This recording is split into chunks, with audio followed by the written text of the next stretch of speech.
Je crois qu'il y a des calculs politiques parce que l'institution comme la CENI ne pourrait pas arriver à disqualifier tout un candidat et invalider un candidat. Et devant le parquet, la CENI est dans l'impossibilité de mettre des éléments qui attestent ces allégations. Je crois que ce n'est pas sérieux et ce qui pourrait justifier ça, ce sont des règlements de compte. Ce sont des règlements de compte. Ce qui reste pour nous, le gouverneur est invalidé, il n'a pas été réhabilité, mais ce qui reste pour nous, c'est son honneur et sa réputation qui pourraient être lavés par la voie de la justice.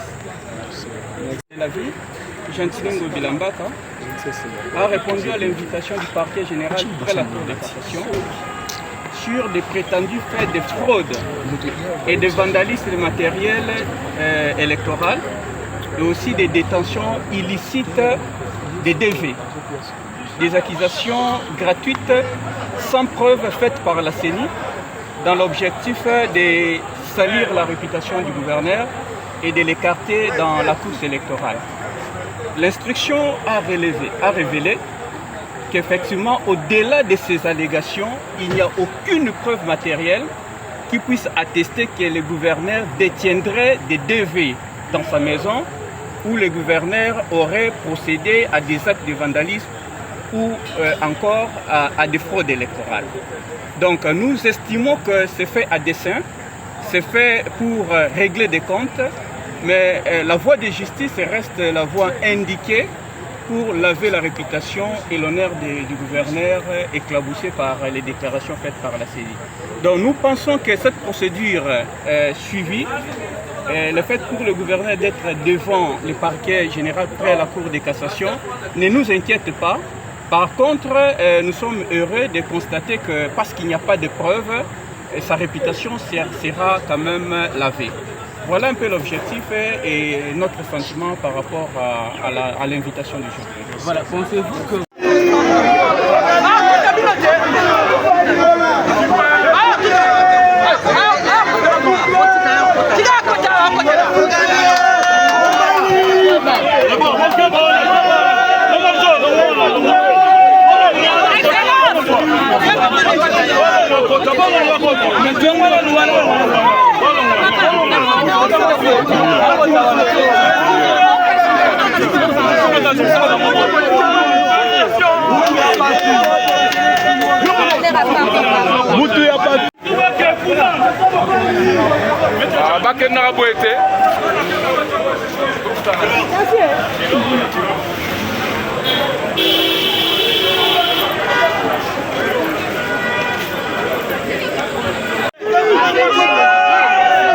na bato Gentilin Bilambaka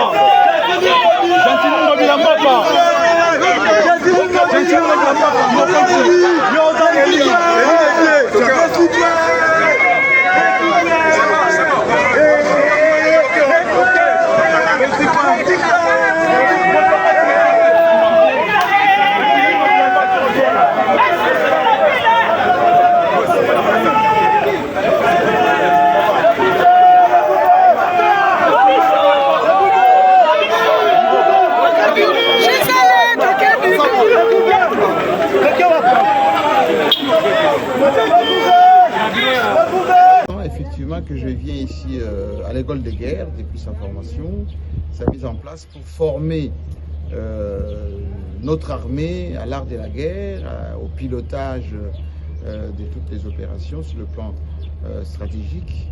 Le volet que j'exploite ici souvent, c'est la communication. Aujourd'hui, nous avons parlé essentiellement des médias et surtout des relations que les forces de défense et de sécurité peuvent avoir avec la presse, mais également de toutes les opérations de communication qu'ils peuvent faire, comment les faire d'une manière opérationnelle, la gestion des crises lorsqu'il y a la guerre, lorsqu'il y a la situation difficile, comment ces officiers supérieurs, ces généraux peuvent gérer ces crises.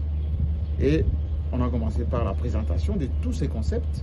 Ensuite, la manière dont ça se déroule, Et enfin, comment et qui peut le faire au sein de Forces de défense et sécurité.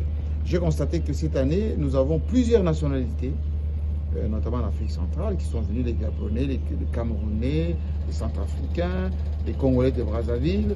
Ça montre que l'école est en train de prendre de l'envol, de la crédibilité. On a ajouté la Belgique en termes d'encadrement et la France qui est encore là. Donc, c'est un devoir pour nous de faire ce travail en tant que spécialiste de la communication. Par rapport à la relation entre le média et l'armée, qu'est-ce que vous avez constaté, M. Jean-Marc? Je pense qu'il y a encore beaucoup de choses à faire au niveau de nos forces et des médias. Pourquoi? Parce que parfois l'armée considère les médias comme des adversaires, des intrus, des gens qui peuvent désarticuler leur travail. Je leur ai expliqué que le média est un partenaire pour l'armée. Il faut donner les moyens à l'armée de faire de la communication. Les services de presse de l'armée éprouvent encore des difficultés. Donc, c'est pour à la fois les rassurer, mais surtout leur dire ce qu'ils doivent faire pour que notre communication soit plus efficace. Merci. Merci à vous.